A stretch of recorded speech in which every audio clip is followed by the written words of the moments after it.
Hello, I'm Lowell Martin, and this is MCC Today. We're playing One-Armed Bandit. Can you win?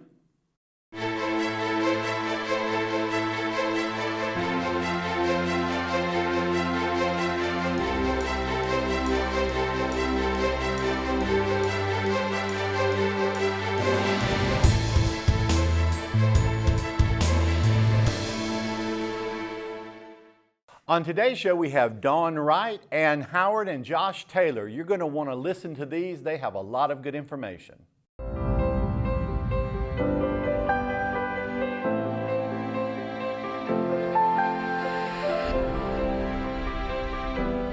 Find your wings. It's more than just a hashtag. It's the power of knowledge in our state-of-the-art classrooms. It's skills training for a competitive job market.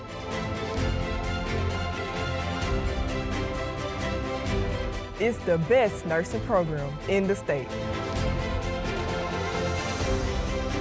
It's home runs, buzzer beaters, and the thrill of victory.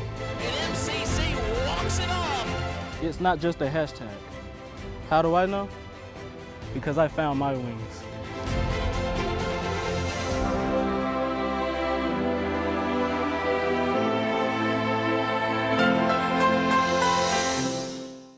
We are here with the wonderful Miss Dawn Wright. How are you doing today? Wonderful. Thanks for having me.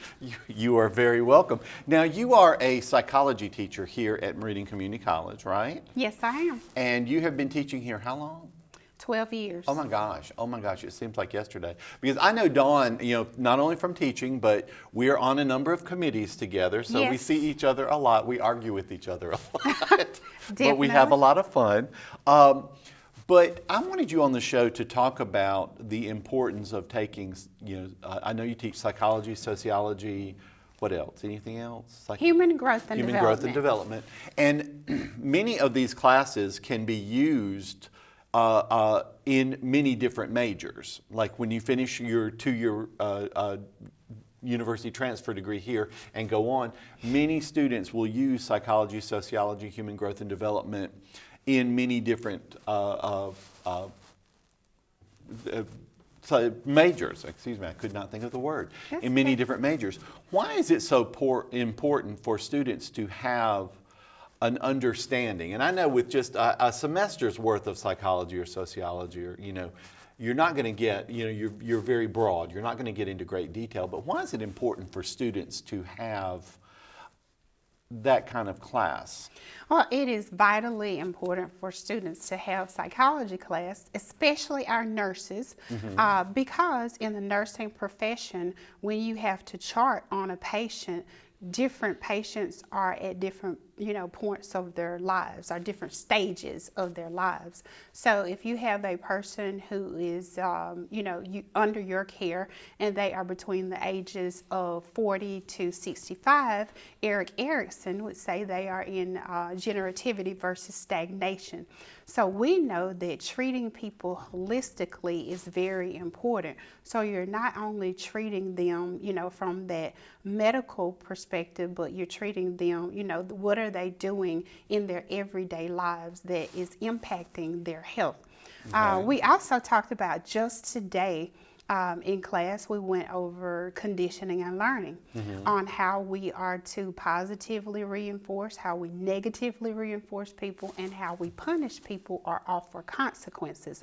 So this is, again, very important if you are an educator, or even just raising your own children, understanding that positive reinforcement is important. So, for example, if I want you to be on time for class, or if I want you to be on time for school as a parent, I want you to be there and be responsible. So we complement those things that our children are doing well, and when we do that, we establish a rapport as an educator with kids that we don't know, and it will be easier to offer a consequence. If I've said to you, good morning, I like the way you were on time for school today, I like the way you have your pants pulled up. So if I have to give you a consequence for a behavior that is not appropriate, it is much easier. And make things less liable when you use the mind to correct behavior as opposed to any type of corporal punishment. So, and that would be the, the negative, you've got the positive reinforcement and the negative reinforcement. And it seems like, we just want to try it to be more positive. I've always used humor in the classroom to try to modify behavior. Like if I have a student who has been, just late almost every time, when the student does come in early, I'm like, everybody, so-and-so's here early. Come on, let's give them a round of applause or something like that. So, whereas, would that be negative or positive? Well, it's kind of complicated when people think about negative reinforcement. It's not punishment. It is basically removing something aversive from the person. So punishment would be our consequence, would be removing that person from the classroom. And then when they figure, oh, my friends are in there, I'm not in a positive state of affairs, you remove the punishment because it's aversive. You bring them back in, so that's negative reinforcement. So they continue to not engage in that behavior, so they won't have to be punished. And you would then go on to your return to positive reinforcement for being, coming in the classroom and doing what you're supposed to do. So have you noticed, now we are in our 50 millionth year of the pandemic, have you noticed any behavioral changes?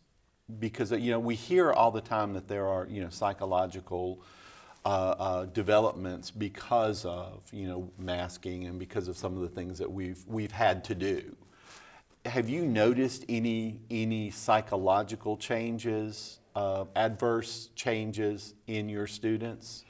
I have noticed a number. Well, personally, I can give you my own personal example, and I can give you examples, from coworkers, students, families, my own family. One of the things that I noticed personally, or my own personal example, is right before COVID. Before we went on to the major lockdowns, my mother passed away. I'm sorry. So, thank you. My mother passed away in February. So March 16th or around March 14th, we went into the lockdown. I went to spring break and spring break. We went to spring break and it lasted for 8 months. We went to spring break and we ended up in the lockdown. Right. So I had planned on coming back to work and throwing myself in my work and just doing the best job possible and going, dealing with my grieving process in that way. And so this has turned into some type of post-traumatic stress where we put the mask on, we take the mask off. We are afraid to, like so many people, want their food in individual wrappers now. So a lot of the ways that even the hugging, hugging even the hugging, shaking hands. Now we, arm bump, fist bump. So there are so many things that we will not return to the world prior to COVID. Okay. Psychologically, with coworkers and students, we were thrust into a digital age, and we are immersed into Zoom, Microsoft Teams. I personally love technology and love these things, and I'm fine either way. Meeting in person or meeting in Zoom. Right. But everybody does not take that same approach. Family members, some people have said and done things, with the vaccinated and unvaccinated. It has caused a rift between friends and family and all of those things. So we just need to be aware that we cannot say things and we have to still be kind to each other because we could have listen.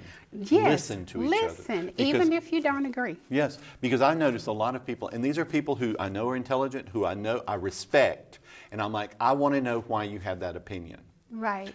Why you have that opinion. And listen, we are out of time, but I want to have you back on and I want to talk about this further because I think it is very important. Very important. But listen, thank you so much for being here and I want you on again soon. Okay, thank you. We'll be right back. Meridian Community College. For more than 75 years, we've helped students soar. Establishing the first tuition guarantee program in Mississippi, we put our students first while creating pathways into the workforce and offering a seamless transition to a 4-year degree. Now is the time to find your purpose and register today, because those who move forward never get left behind. MCC, find your wings. And we are here, and we have the wonderful Miss Ann Howard Hill. How are you doing? I'm doing well. How are you? I'm doing well as well. It's been a minute and a half since you've been here, I think. know. But you are the coordinator and one of the instructors for our Culinary Arts program. That is correct. And you've been doing this for a couple of years now, a few years now. That's is that right. Have a few under my belt. Really enjoy the job. Love teaching. And you got the new Culinary Arts Center over there. We do, which is fantastic. Oh my Lord! If you have not seen it, oh my goodness, you need to go by. State of the art. Fully simulated, yes. fully loaded with amazing equipment. It is a dream kitchen and a great area to learn in. Now I went over there because you were giving a demonstration on low-cal foods. Healthy cooking. Healthy cooking. The healthy Pardon cooking me. demo. It was healthy cooking. Oh my gosh, it was so good. Did you like it? Yes. You can it was eat so healthy and it good. still be good. You just got to know the tricks. Now, the Culinary Arts program has been a very important program here at Meridian Community College, and you are continuing that Yes. program. But when people are in the Culinary Arts program, what types of jobs are open to them when they complete? It's a 2-year degree, right? It is. So you can get an AAS in culinary arts, or you can get a certificate. You can exit out at different points for a career technical certificate if you did not want to take your general education courses. Okay. So let's talk Meridian specifically on that. Please. Jobs available in the area. We are booming. Everybody knows about the new 3-foot hotel, which is not only hotel and accommodations, but food and beverage at 2 different outlets. We have several local restaurants that are growing and doing great things for our food community in Meridian. We've got the new 3-foot brewery that is opened, and our local museums, which are bringing in tons of tourism. So there's a need for establishments that serve food. So obviously your traditional restaurant jobs, everything from sous chef, upper management, executive chef, to top line cooks, as well as catering opportunities with companies in town. And then we can't forget about our medical facilities. Right, So right. that's a huge opportunity locally with all of our retirement and assisted living homes, as well as our big hospitals, as cafeteria management, dietary management within the hospital systems.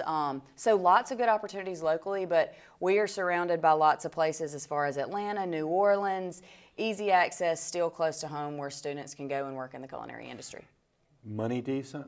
Money is decent, but I tell you, you get out of it what you put into it, and experience is everything. Sure, So sure. in our program, we encourage all of our students to have jobs in the industry to build their resume, because obviously the more experience you have, the more money you get paid. Sure, sure. And I can report that 100% of our students are employed in the culinary industry That's wonderful. here in town. So not only is that great for our program, but we are supporting an industry Yes. in Meridian that is growing and needs a bigger pool of employees. And that is one of our main goals, is to teach not only the classic technique and different regional cuisines, but real life experience that students can take directly into the workforce and be successful, climb the ladder, and get those good salary jobs that have benefits and insurance and things. But it is a Yes. process, just like anything. Sure, sure. Now, if a student wants to continue their education Yes. past the 2-year program, can they do that? They can do that in a couple of ways. So we have a memorandum of understanding with Mississippi University for Women. They have a bachelor program, which is a 4-year program, a bachelor's of science in culinary arts, where you also choose a major. It can be anything from food journalism to entrepreneurship. But then there are other culinary schools where you can go and specialize in baking and pastry arts, or a more refined style of cooking that is specific to a certain area. And those are located all over the country: Johnson & Wales, Culinary Institute of America. Great options. It just depends on the route that the student wants to go, more of an academic or more of a skill and technique focused program. So once they get out and you kind of see what they want to do, they can pursue further and just see where this goes. Absolutely. And what would the 4-year degree, what opportunities would that open for them? A lot more management type leadership roles, because you have a lot more general education courses in the 4-year program. So things like marketing, accounting, economics, a little bit more math. And then you're also to do, like my job, if I did not have a higher level of a degree, I would not be able to teach. And there's so many community colleges and 4-year universities that have some sort of culinary arts, culinology, food service and hospitality, so you have to have an upper level degree in order to teach that. Sure. And that has to do with transferable credits. Now, didn't you say that something's coming up in April, right? Yes. What is so Meridian, downtown, the Max, puts on a food and beverage festival, and it's called Sip and Savor. It's April 23rd, and our students have the opportunity through a seminar class that we teach to volunteer their time. And they get paired with a chef from all over the South. It's not just Mississippi, it's Louisiana, Alabama, Georgia, some in Tennessee that come. And we have about 17 different chefs, and our students get paired to work with them one-on-one through that day and evening. So it's a great experience. Yes. They get to meet somebody new besides me. I know they love me, but I'm their teacher and I teach them everything. So it's a really cool opportunity for them to work side by side with another chef and just gain their experience and knowledge. Now, when I went over to the, and you had that healthy eating Yes. seminar, I was just amazed because you are so involved and you're so joyful. I'm serious, you're so joyful with what you're doing. Well, work it and work if you love what you do. And I I've mean, said if you that can't find repeatedly. joy in the everyday life, you need to go somewhere else. And I feel like my attitude and leadership in the program is reflective of how the students feel and act, and I want them to enjoy coming to school and love what they're doing, because culinary is an industry where you have to have a true passion for the work and the craft, or else you won't make it, because it's not easy. So I guess that just carries on into It was my just, teaching. it really was absolutely amazing, because I think you were doing something with I think it was sweet potatoes and onions and so yes. and you just like, and you get the avocado oil and you get the, or it was just, she was just so happy, just so happy Well, I to love do that. food, so it's my thing. And has been for a long time. It has for a very long time. When and did probably you forever. decide this was for you? So I was going to Mississippi State, I was studying journalism, and I was about to graduate, and I really realized I had no true writing talent, and that I was not going to go write for Vogue or some big magazine like I had dreamed. And I said, I need a plan. And I had always loved to cook. I was currently working in a restaurant in Starkville making their pizza dough, and was like, I really like this. I would love to pursue culinary arts. So I finished and then went on to do that. So I just kind of landed there. And the rest is history. That's right. Do you have any students that come in and say, I want to open up my own place? I do. Do you ever have that? Most of them come into the program. That's one of the first things we talk about when Right. we're getting to know each other. They come into the program wanting to do entrepreneurship, whether it's a restaurant or a catering company. I see a lot of students coming in that want to have like a food truck so they can be transient and not have like overhead of an actual space. But it's interesting to see how they come in and their dreams and how they shift as they experience different aspects of the culinary industry. Because there are tons of opportunities, but a lot of them want to be in that entrepreneurship, which is why we teach classes on how to run a business and be successful and be profitable.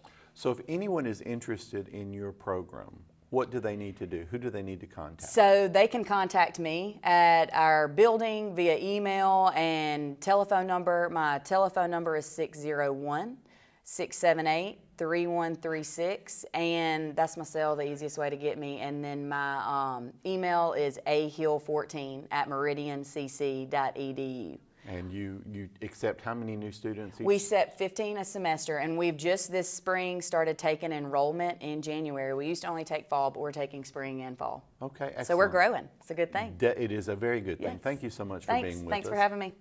We'll be right back. Not essential. Never let anyone tell you that again. Never doubt your abilities to make a difference. How do I know this about you? Because I'm a teacher. I am the one who will push you harder and farther than you could have ever imagined. Teach you things that you never thought possible. And if you will give me 100%, then I will stand shoulder to shoulder with you, and together we will change your future. MCC, find your wings.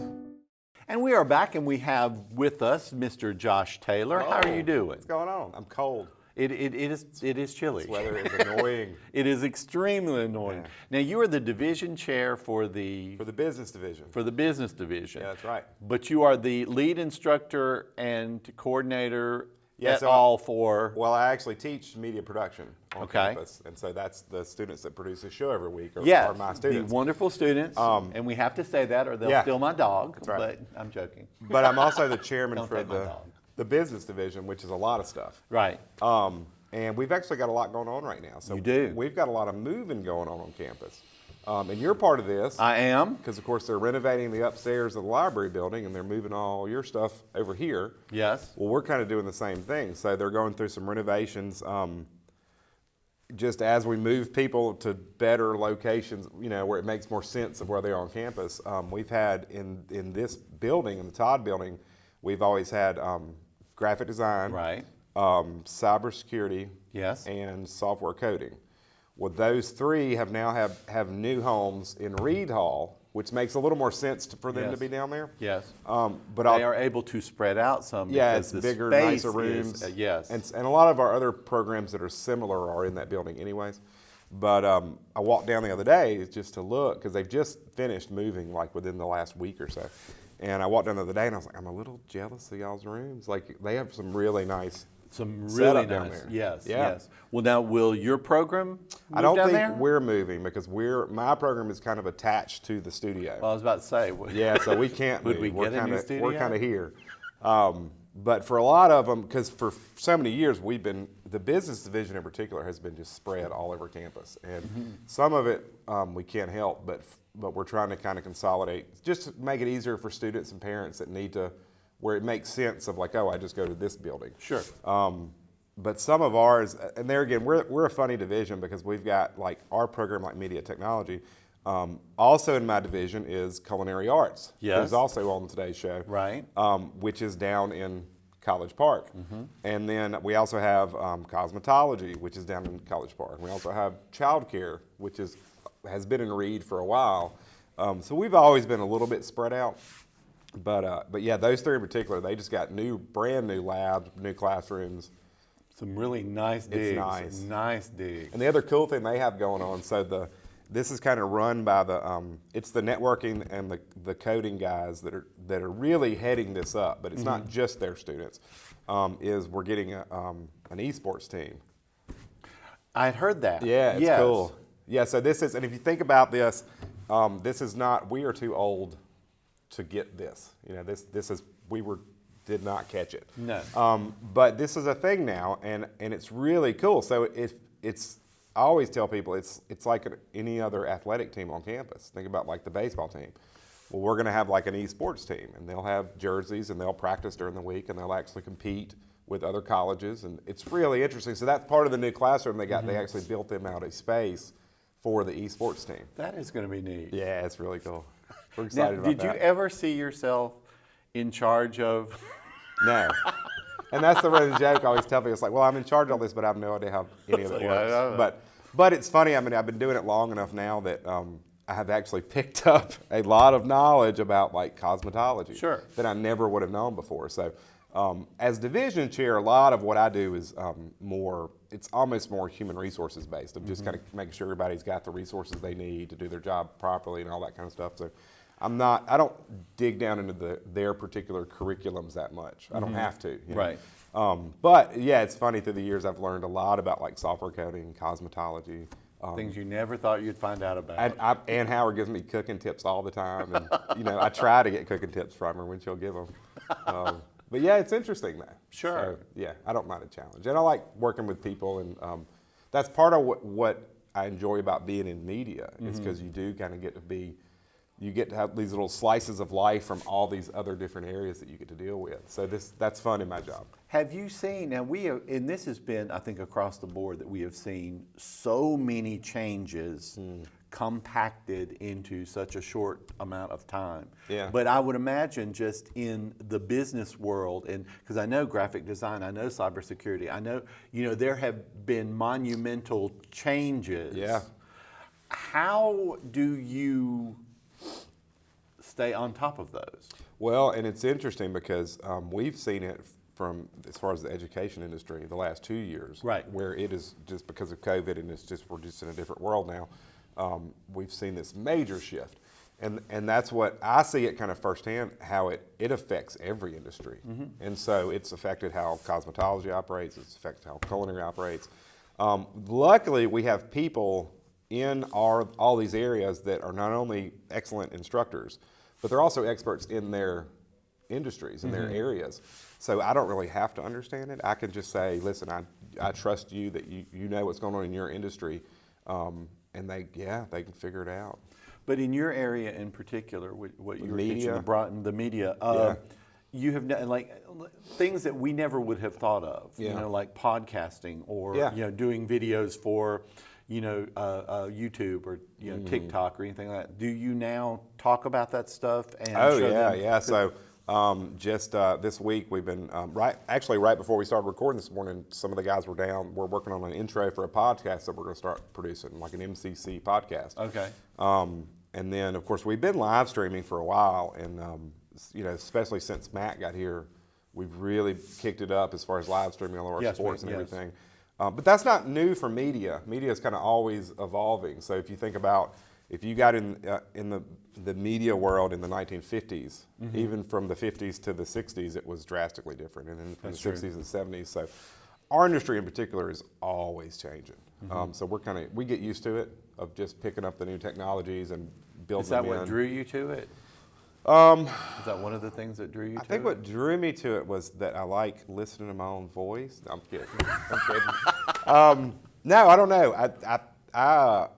I by default fell into doing a lot of live theater when I was a child, and then ended up around some TV stations when I was a child, and just thought, this is just cool stuff. And I'll tell you the actual story. So I had this background that kind of, you talk about life events, it kind of leads you in a direction you're not really even paying attention to.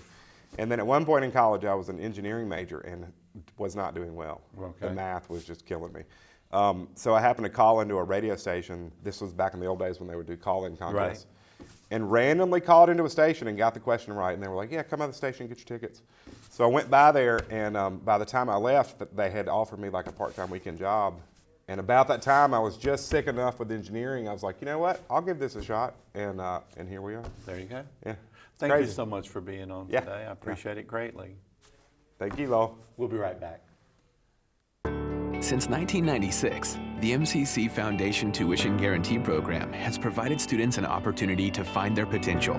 Thousands of students have benefited from the program. Over $6 million have been invested in the students who learn and live right here in our community. This program is funded by individuals and businesses who believe in our students, our families, and the economic impact of an education at Meridian Community College. Now is your chance to offer support. Give today at meridiancc.edu/give. Hey, I'm Ty Burge with your MCC update. For all you art fans out there, MCC's Miller Art Gallery is hosting a paintings and ceramics show by two Mississippi artists, Laura Greer Holiday and Byron Merrick. The exhibition opens February 24th and ends March 31st. Moving forward, MCC's Hall of Fame is inducting new members who have excelled in their profession and life missions while here at MCC. The inductees are Wilhelmine Damon, Dr. Ray Denton, Ann Dowdle, and Dr. Tajuddin Soyoy. The ceremony will take place in the McCain Theater March 8th at 2 p.m. On behalf of everyone here at the studio, I would like to give a big congratulations to them. Next, congrats to our new MCC of the month, Drew Edwards. Drew has been serving as MCC's Chief Financial Officer. He says that his favorite thing about his job is getting to help students succeed and improve their lives. Thanks for watching. Join us next week. Meridian Community College. For more than 75 years, we've helped students soar.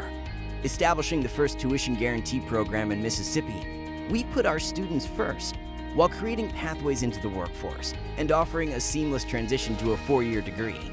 Now is the time to find your purpose and register today, because those who move forward never get left behind. MCC, find your wings. On behalf of executive producer Matt Milner, media specialist Josh Taylor, and student producer Luke Yelverton, thank you for watching. Hope to see you next week.